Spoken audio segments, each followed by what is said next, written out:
Progression for me is life. Progression for me is one of the most important parts of the game. So progression is really important for us in Assassin's Creed 2. We live the life of someone. That was the main idea, you know, when we say, let's have a character for over 30 years.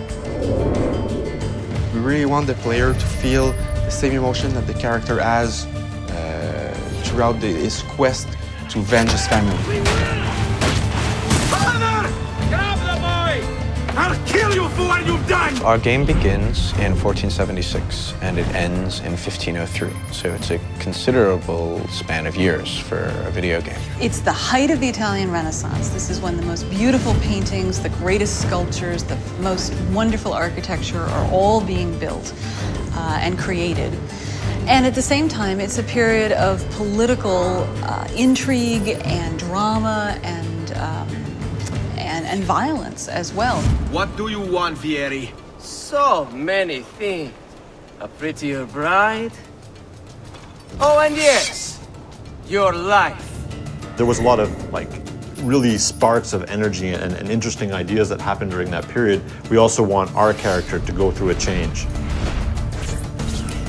I think the mission structure is completely compatible to the time span that we want to cover, in the sense that it allows us to have some flexibility and really focus on the most poignant events that happen in history and in Ezio's life throughout his progression. Throughout the game, he's going to encounter people. I was hoping you could help me with something. He will have friends that will teach him abilities. He will be taught fighting by his uncle. He will learn a few skills from the different groups of different factions in the crowd.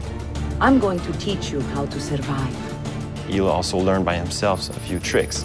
And this will make sure that the player progresses in the game in a way that always varies the experience. If your character isn't evolving and it's not you're not looking, oh, what's my next new toy, or what's the next thing that I'm going to get to play with, the game will feel stale. So it's very, very important that the game feels refreshing.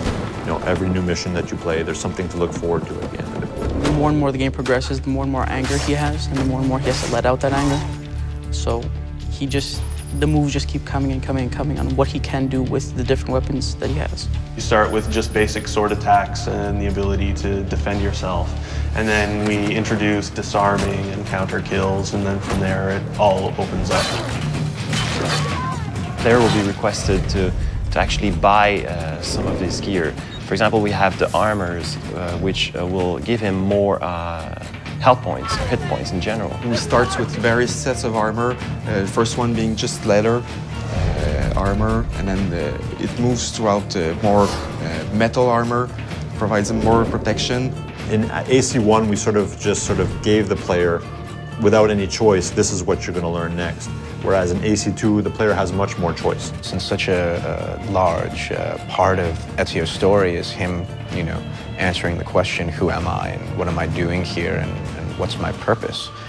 You can't answer that question in a year or two. You know, it takes the span of almost his entire life.